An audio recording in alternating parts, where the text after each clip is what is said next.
Okay, You are ready? live. All right, we'll go ahead and call the meeting to order. Roll call. Would you like me to roll call? Treasurer Vika, Here. Commissioner Crawford, Here. Commissioner Christian Bennett, here.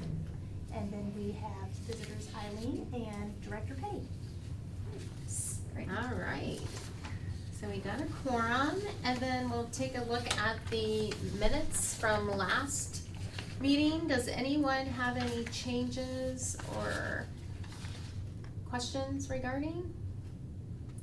I don't think so. The only thing, I don't know if Jackie was here last meeting or not. She might need to be listed if she wasn't. You were here. I think I was here. Yeah. Yeah, so we need to add Jackie. Just need to so- add Jackie. All right. And then, can I entertain a motion for the amended minutes to be approved?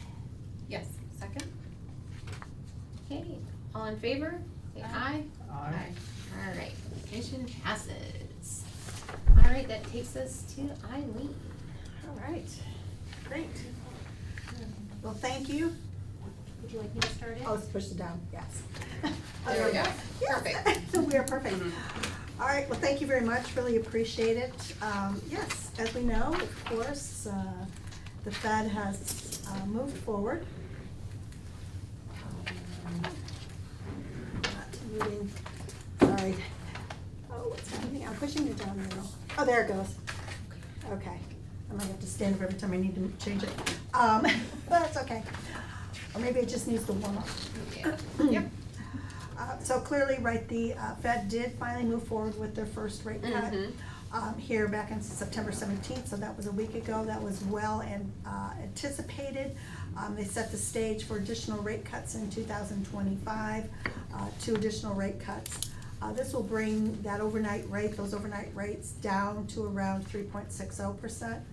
They additionally set the stage for additional rate cuts in 2026. We know that the Fed's long run target for the overnight rate is 3%. So if we're the economy is in a situation where the labor market is in a good spot, inflation is under control, and economic growth is positive, that would be a level that the Fed would be working to get towards. So clearly, even getting down to below 4 at that 3.6%, we're on that path to get there. The one point that has created a bit of a conundrum for the Fed is this balancing between inflation and the labor market. As we know, the inflation rate has continued to be relatively stable, kind of ticking up a bit around the 3% level. The Fed has a target of 2%. And the concern is that all of the effect of price increases from tariffs have not flowed through totally to inflation. Because we've seen in some cases, companies have absorbed some of those price increases, in addition to the fact that price increases have not been broad-based across all sectors, as well as we know all of the tariff negotiations are not complete. So there's still uncertainty as it relates to the impact on inflation with tariffs. But of course, as we know, tariffs can represent kind of a one-time shock to prices. And so on a go-forward basis, then we would not expect to see those prices rising once the impact of the tariffs is Added in. Yes, absolutely. So we find it, again, kind of this conundrum, the Fed is really using the inflation, the tariff-related inflation, as a big uncertainty to say, well, we don't know how that will look, even though we're saying our policy is driven based off of data. So we're making policy based off of data we don't have today versus data we do have today.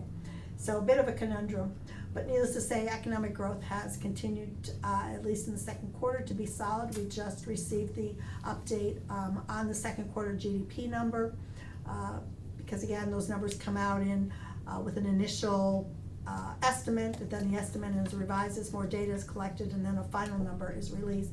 So we are in the stage where the update to the original estimate has come out, and the economic growth for the second quarter was at 3.8%. So, that's pretty strong data, strong growth. for an economy that is, of course, in this point of, is inflation a problem or not? And we'll talk about really what is driving that growth. The flip side, the other side of the Fed's mandate is the employment, the full employment picture. And this is where we do have the unemployment rate very low, still at 4.3%. But granted, the labor supply has been dropping, and so that therefore means, if we have less people available to work, but we have the same number of people basically working, then that does help to keep that unemployment rate low. But as we know, the employment statistics, again, very much so subject to change. The Bureau of Labor Statistics, who does gather that data, they do it initially on a survey basis, so they survey companies to get an idea of how many jobs have been created. They go through 3 iterations of that, and then over the course of the year, then they get a year's worth of data directly from the states where companies actually submit how many employees they have and things of that nature. And so this results in an adjustment, a look-back adjustment to the labor data. And so one of the big things that we came to light here earlier this month was that when that adjustment to the prior year's data, and they go from March to March, the job creation was actually 911,000 jobs less than originally reported, based on these survey estimates. So that clearly, sent a signal to the market, first and foremost, oh my gosh, the Fed has been saying throughout the year that they're able to keep rates high to fight inflation because the labor market was solid. Well, now the reality is the labor market's not been as solid as what was originally estimated, and of course policy decisions were made based on what we've ultimately have learned was not complete data. So clearly this kind of changes the scope really when we think in terms of, as the Fed is also looking at the data, as the market looks at the data, it's like, okay, if there was a 911,000 reduction in new job creation for that 1 year period prior, how reliable really are the numbers we're receiving so far? And the numbers that we have been receiving so far have shown very tepid job creation, like 30,000 on average per month, when the U.S. economy generally needs at least 150,000 new jobs per month to absorb new entrants into the labor force. So a lot of uncertainty, but clearly, right, this revision in the labor data helped to at least get the Fed to the point of saying, yes, we're going to start to lower rates again. I think had we not had that data, I think they would have tried to make the case very strongly in that we don't know what's going to happen with inflation on the tariff side, but we have economic growth that is fairly solid. Therefore, yes, we need to maintain policy as what we call restrictive. Versus now, okay, the labor market is truly showing some signs of concern, and that does warrant starting to ease that monetary policy. Yeah. So yields, needless to say, we've had this continued volatility, particularly as it relates to this new data points do come out, but the trend has been for rates to be lower in anticipation of additional Fed rate cuts, as well as expectations that inflation ultimately will get closer to the Fed's target, as well as, of course, concerns that the labor market is not as strong as it was originally anticipated. Yeah, because our unemployment, I serve on the, not COG board, it's the Workforce Development Board. And in July, our unemployment was like 5.4, now it dropped down to 5, but that's still going in the wrong direction. Yeah. I mean, as far as getting us up to 5.4, and now it's dropped to 5, it needs to be a lot less, I would think. Yes, I would agree. And, and we see this, it's interesting, to your point, all of these statistics are very national in nature. And so as we know, when I always say, we live in Northeast Ohio. Northeast Ohio seems to never really have participate in when things, to the extent that things are really great. So we're always lagging the good news numbers, which is unfortunate. But then, of course, when things go sour, you know, the hope is that we're not going to also, you know, be in a worse position than where the country is nationally. Yeah. Yeah. So interest rates. So this chart here, what we're looking at is the market's expectation for that overnight rate at the end of 2025 on the orange line, and then the blue line is the end of 2026. So the top line is the actual Fed funds rate, that's that overnight rate. So we can see, right, the impact of the Fed having dropped the rate by 25 basis points. Now we're looking at an overnight rate of 4.1%. We can, how does that really impact us? As investors, as we know, the county utilizes, you know, money interest bearing money market accounts at the local bank, as well as the Star Ohio program. We have already seen just so far in September, that Star Ohio has dropped almost 20 basis points.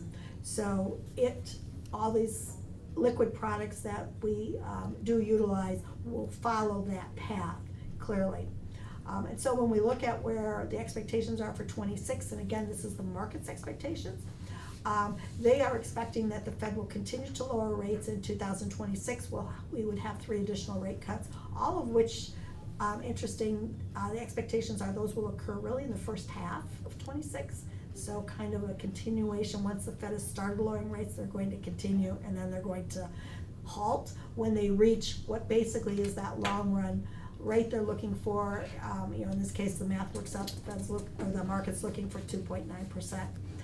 So again, we know longer term forecasts, there's a higher level of variability because events can change.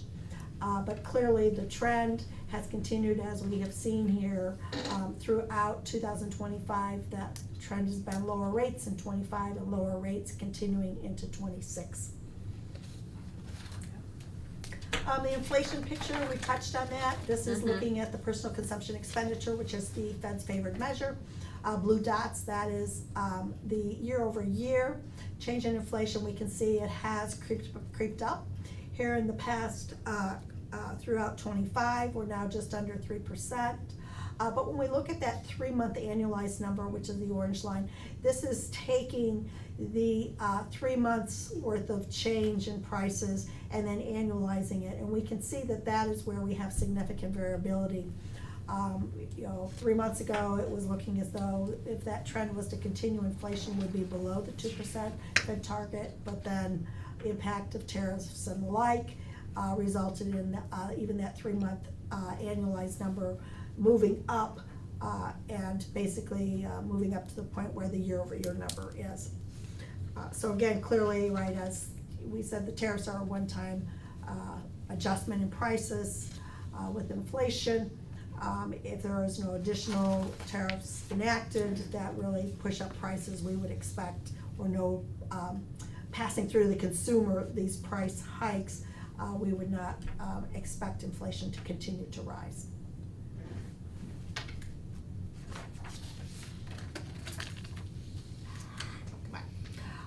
We talked about growth. It's been very strong here, relatively speaking.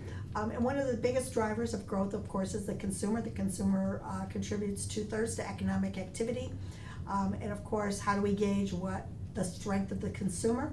We are looking at retail sales. So if the consumer, as long as the consumer is spending, then again, we see that flow through to economic growth. And we can see that consumer spending is now at a pace of 5%. That is up from where it was earlier this year. And of course, that is then contributing, we're seeing that flow through to that revision to the second quarter economic growth at now 3.8%. So the follow-on question is, okay, we have the consumer spending. Everyone spending at this rate? No. What we're seeing is that there's a bifurcation within the consumer. Higher income consumers are accounting for about 80% of the spending versus the lower income consumers are contributing a much slower percentage. So clearly, when we look at those higher income consumers, then the question becomes, well, how strong is their spending, their financial capability in order to spend? And as we know, the higher income consumer, you know, has, of course, higher wages, has benefited from higher rates, on savings, as well as then, of course, the fact the stock market continues to hit new highs, housing prices have risen as well.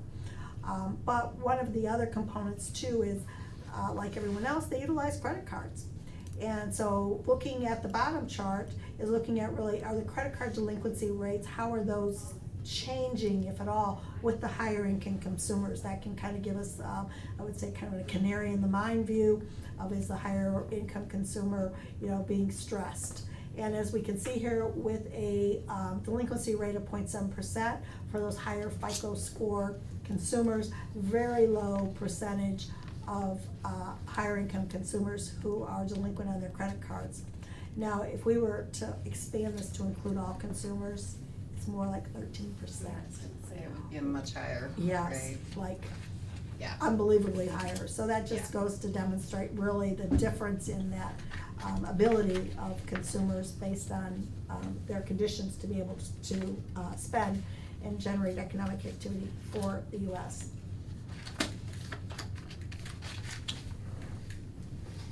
Employment picture, as we talked about, right, the historical view was revised significantly down. So again, we kind of want to look forward to see, okay, what indicators can we look at to get an indication of where is the unemployment rate maybe headed?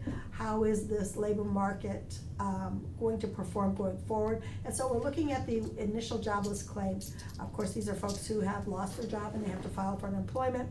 These numbers are still, it's the top chart. They are still very low. We've not seen widespread layoffs across industries. I would be interested to see where the claims are, what industry the claims are, or sector, because I know a lot of restaurants and stuff are closing. Yes. And so but I'm not seeing a lot of other sectors closing. It all seems to be, and it's because of the cost. Yep. I mean, they've had to increase their cost on their product, and then they have to increase the cost because of the overhead. Right. That's why you're seeing all these food trucks. Yeah, you're right. Yeah, Yeah. yeah. Well, and it's interesting, you're right, with the restaurants. But it's the restaurants. You go to a fast food restaurant, and it's $30 to eat. I mean, I don't know, maybe I'm old school. To me, it should not cost that much. No. Yeah. My mentality is, if I'm gonna spend $30 at fast food, I might as well spend $30 where I actually get a better meal. Or cook at home. I'm gonna get my crock pot out. That's right. That's where I'm going. Fire up the grill. But the other factor that we are looking at is the continuing jobless claims. And what this statistic is telling us is, okay, from folks do lose their job, unfortunately, and they are seeking another job, how long is it taking them to find a new job? And so we're seeing the trend on that is it's going up, because there isn't that new job creation out there for folks to be able to replace their current employment. And it's interesting too that we're at a point where, from a statistics standpoint, there are more folks who are unemployed than there are jobs available. And we think back COVID times, that coming out of COVID, that was completely flipped. And the number of job openings relative to folks who were looking for work or were unemployed was really driving companies having to offer bonuses and incentives for people to work there, versus now that relationship is the inverse. But it marries well with the fact that when we received that revision to the new job creation over that past 12-month period, where new jobs were not created at the pace that was originally estimated, that yes, this correlates very nicely, because yes, it is taking people longer because there has not been that same level of job creation.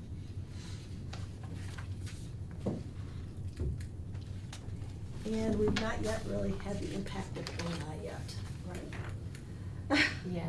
That's a big. Excuse me, what did you say? We have not Impact. seen the impact of AI Oh, yet, artificial yeah. intelligence. Yeah, that'll be interesting. And that's coming, Yeah, and it's especially for receptionists and stuff like Yes, that. customer 'cause they service can- folks, Yep, yes, it can all be done now. right. At least I don't call off. That's a good point, they're reliable. No vacation. Well, I don't know, IT. Do they have No IT weekends, issues? no holidays, yeah, 24/7, unfortunately. Oh my gosh.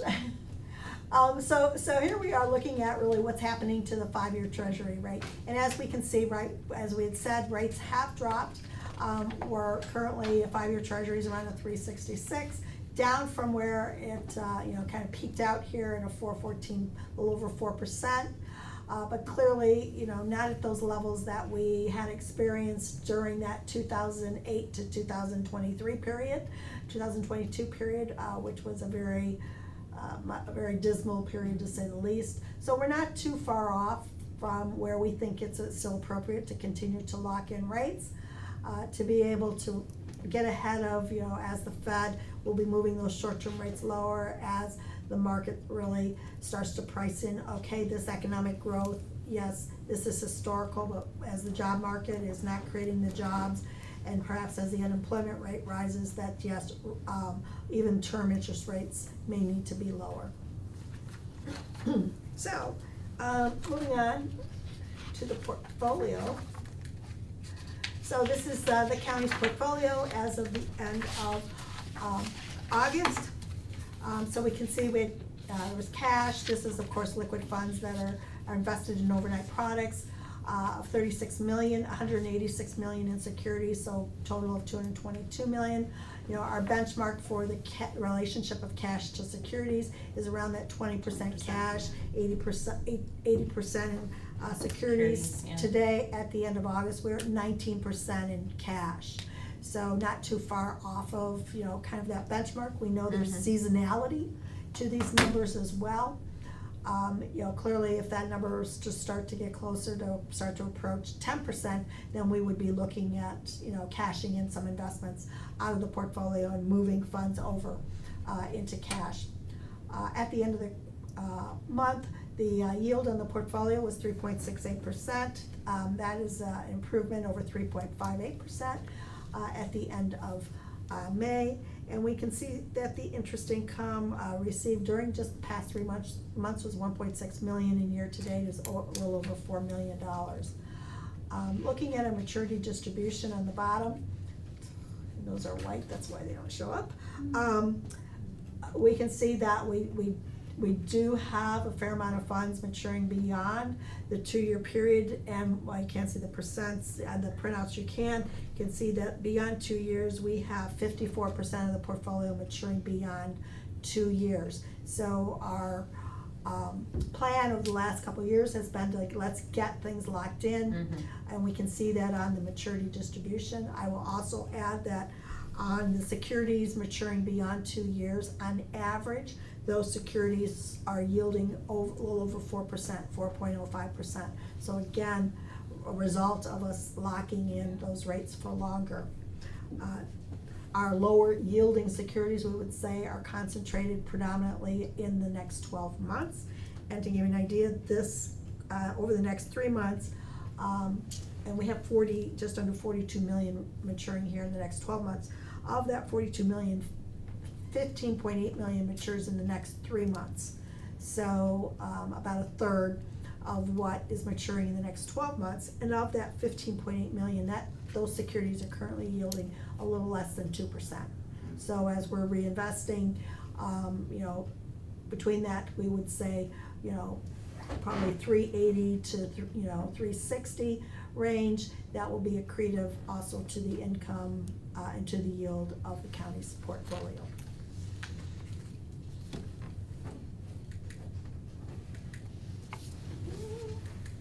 Okay, recent purchases over the past 3 months here. We can see there was 23.1 million that was reinvested. Predominantly, again, out longer term. We were able to lock in rates at 4.05%. So getting ahead of course, rates having, longer rates having dropped. That is though down from where the previous 3 months purchases were, which was at 4.10%. So not materially different, but a nice blend, of course, of treasuries, agencies, corporate bonds, and some commercial paper in there as well to make sure we're maintaining also liquid securities maturing within the 12-month period. And this, of course, all gets tied in together as far as the expected interest income on the securities. So we can see, of course, in 2024, the securities generated just under 5 million. 2025, securities will generate over 6 million of income. 26, a little bit higher. Now, we are not assuming any reinvestment in this chart, so this is why we can see as we have maturities, we're seeing that the 27, 28, 29, 30 income does drop off. As we are reinvesting monies, these bars will continue to grow.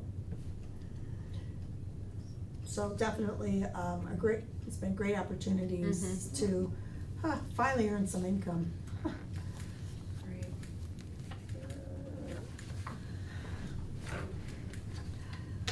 And really putting that into perspective, right, we can see the weighted average yield, over the past, gosh, now we're going on 20 years. Just looking at the yield, of course, we came off of those 5% levels, dropped down and below 2 and the like, and then we're now have been slowly, surely climbing out of that. But clearly the interest income being generated out of the investment portfolio is at levels that we've not seen in 20 years. Any questions on that? Nope. Okay, our last piece is just the holdings. Yeah. It's a little hard to see. Screen. This is actually pages out of the monthly report that we provide to the treasurer's office. So this gives the full inventory of the holdings within the portfolio, providing also the market value and the ratings on the individual securities. And it is grouped by security type, asset class. All right. So with that, that wraps up what I have to cover here. Okay, does anyone have any questions? Just to confirm my understanding, so the investments, okay, never mind, I answered my own question. So the investments with the Star Ohio, those are liquid? Yes. Because those are even penalty-free? Correct. Anytime you need to take those out, so we have, okay, Yes. perfect, thank you. But there has been a change in Star Ohio's rate already, Right. Yeah. so we're seeing that. Yeah, seeing the impact of that. Yeah. Yeah. And I think that's, when we think in terms of, right, how we've monitored, right, that, the 2080 breakdown is really becomes valuable because we're not leaving money on the table. Yeah. And letting too much money be subject to falling as it has started to already with the Fed rate cuts. Yeah. Okay. All right, so then that takes us to Joe. So I just had a couple of comments that I wanted to just bring to your attention. Jackie and I had met several times, and we started discussing, one would be the ARPA money that we're gonna need to pay out by the end of '26. And I wanted my office to do kind of a calculation of what effect that's gonna have on the investment portfolio. So, we're calculating that once we spend that money down, that the effect is gonna be, between $200,000 and $250,000 per year in loss of investment income. So I just wanted everyone to be aware of these large projects that, we've been holding on to this money, and then we're gonna have to spend it down. There will be an effect, long-term, and you could. Yeah, how much more do we have that hasn't been, Bes- approximately, Jackie, I know we put Between you on the spot. 6 and 7 million, I think we 6 have and 7 left million. for Yeah. the next, Yeah. So- year and a half or so that we have. Right, so in the next, 12, 14, It's like the 16. water projects that once they get up and running, Yeah. then we'll spend those down. Yeah. And that projection of the loss is based on the current rates, right? So it could be Correct. a little bit. Correct. We're just doing more. some modeling to kind of identify and, you know, working with Eileen, we're trying to keep better track on the larger projects and these large shifts in money, that we don't have any surprises. Sure. You know, that Mhm. if Yeah. larger projects are being discussed or we're thinking about doing that, how do we handle that coming from the investment portfolio potentially from these funds? And how do we account for that? Do we have to cash in? Just more planning ahead on how it would affect that, because that money is really feeding the general fund. So that's, I just wanted to kind of bring that to everyone's attention, that, you know, hopefully Jackie and I are gonna keep better ties on that so that we're aware. Yeah, I mean, anything large that would be coming out, we can Yeah, we can usually keep you have a informed. handle on that, I believe, as in the past. So, Yeah. yeah. Yeah, especially when it comes to money that we oversee, and a good example is the ARPA, because we know that money has to be spent by the end of 2026. Yeah. And so far, I think our projects are on track to accomplish that.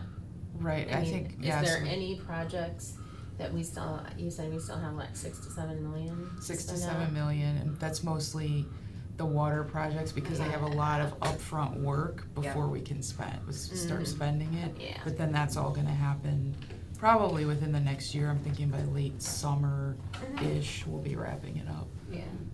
Yeah. most of them.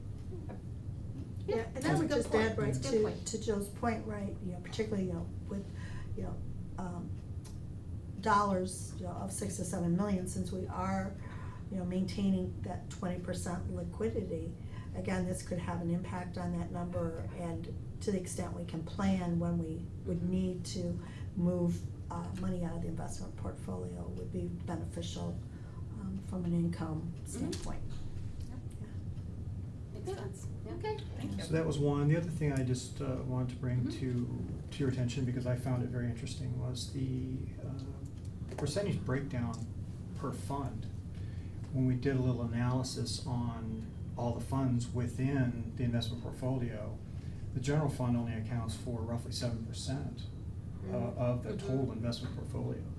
So these outliers that are holding 13-14% are Board of DD.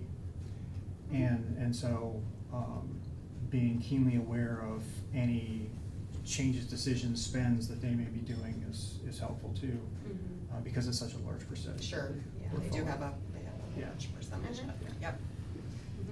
And then, wanted to bring to your attention that we've really been looking deeply at the investment policy. You know, that investment policy is over 10 years old, and we've been really trying to understand. The policy was written basically outside of when Meter was involved in that. And we'd like to bring a draft back into the December meeting for you guys to take a look at. More updated on some changes that have been incorporated through the state, as well as making it more, not so much procedural, but more policy related. So I just wanted to let you know that we're kind of diving into that. Okay. Yeah, and if you can get that to us, though, your draft to us ahead of time, so Oh, we yeah. can go Yes. through it, and Yeah. if we have Yeah, questions. I'd like to get that to you really weeks ahead of time. Yeah, Yeah, yeah, that'd be so we have perfect, time to dive into it. Yeah, exactly. Nice to have. Yeah, and clearly, I mean, from our perspective, you know, as Joe had mentioned, I mean, when that policy was updated over a decade ago, our input was not solicited at the time, and it is very process-oriented. You know, we feel, and it's, when we look at outside organizations such as Government Finance Officers Association, you know, their recommendations, their best practices is that, you know, you separate policy and processes. Don't embed them, you know, into one document, because processes, of course, can change. Yeah. Whatever, and your policy, you know, is generally your rules, Yeah, versus how you then it doesn't implement really those change rules. that often, it's good, yeah. Right, exactly. So, as Joe and I talked about this, right, you know, from my perspective, or what we'll be working towards is presenting a draft that will be more aligned with, okay, this is the rules, either, this is the policy. Not the process. Okay, sounds good. Thank you. All right, is there anything else? That was all, thank you. All right, do I have a motion? Oh, Do you got some, Jill? Yeah, we typically talk about the Grow Link. Is there anything we need to know about that, the Grow Link deposit program? I mean, I can address that. We still have, we have roughly $1.7 million out there currently in Okay. loans that are out. The total program was $3 million. So we have some money to spend. We've got about 50% of that allocated. John really was an advocate of that and really did talk about it a lot with the public. But honestly, there hasn't been a lot of interest in it as of late. So, you know, my office has been discussing, you know, how we might market it more, or what is our long-term strategy with that. Mhm. But it's still there, still available. Okay, yeah, yeah, cause I one- know we have, Yeah, like 'cause you said, the we would- outstanding loans, right? Right, Yeah. right. One of the, it astonishes me because one of the things, and I know that Sabrina, you were involved in this, that some of the septic tank issues in Portage Yes. County and the funding, people looking for funding sources, Yeah. this would be an ideal program for that. Mhm. But I just don't think it's been pushed or advertised in that way. But it has been used for that. On occasion, yeah. Yeah. I just, I think. maybe we Well, could what market it a little happened bit more. was, I always hear it when they first brought that, we first set aside the funding, and there just wasn't much interest. I don't think it, because the treasurer at the time wasn't marketing it enough, Mhm. or there just wasn't an interest. But then, they decided to diversify it so that it could cover like business Commercial, stuff. right. Yeah, residential, and you know, there was like, I think 3 different things that you could use it for. So that sort of drove the interest, and then you know how it is, if you look at who the people are that have the loans out, they're all from a certain industry. It's like the word got out. Trucking. Trucking, Right. yes. Yeah, it does seem to And be then, one, yeah. and they used it to replace equipment and stuff, and then now it's sort of died off, Yeah. but. Right. When was the, program initially launched? Do you recall? Has it been about, what, 10 years? I mean, has it been that long? I'm trying to think if it was here in 14, it's here. So it's been more than. Cause we originally only set aside like $1 million. Right, and then it was. And the thing of it is, you have to go to the banks. Mhm, It was Portage Community, Middlefield, and Hometown, and now it's just Portage Community and Hometown that you can go to. I'd pull one of those fingers back. Yeah. It's only Portage Community right now, Right. and I think they, from the banking Oh, perspective, Hometown's not doing it now? Hometown's really not doing it. And I They think have that, the capability to. But they have the Ability. capability. yeah, yeah, oh, yes, I'm sorry. No, yeah, no, we still have 2. I was gonna Right. say, we haven't dropped any, they may not be utilizing the program Right. as much, but no, right now, cause I know Middlefield completely dropped Stopped out. out, yeah. Yes. The thought, at least that we have, is that it is truly, you know, I hate to say it's a hassle for the banks, but it is. It's really more of a community service that the banks offer. You know, Mhm. this is not something that is, how should I say, their core area. This is not, you know, it consumes some of their resources. Not to say that it's not worthwhile, but I don't think that the banks are pushing it. Mm. So it's up to us if we want to market it differently. Yeah. So one of my thoughts was to talk to, and I think I mentioned to you this morning, was to have a conversation with Portage County Health Department to see if there are people that are still in need of help with the septic Yeah. issues, so, just as Yeah, cause one. well, there's 3 different programs they can apply for. NDS has some funding, we have some funding that's under regional planning, and then, regional planning, I wanna say maybe they administer the ones for the health department, or maybe it's NDS, but there's like 3, sources but it's all based on income. Mhm. You know, so if you don't fit, and then that leads to our program, which means you have to go to banks, then you have to meet the bank's requirement for credit, Yeah. and yeah, it can be challenging. So, yes, very viable, but Mm-hmm. Okay. not being used. Yeah. Well, Well, thanks for the update. All right, anything else? All right, I'll make a motion to adjourn. I'll second. Okay, all in favor? Aye. Thank you, Miss Eileen. Thank Thank you. you, Jackie, for Thank you. sitting in. Yes. Sure, thank you.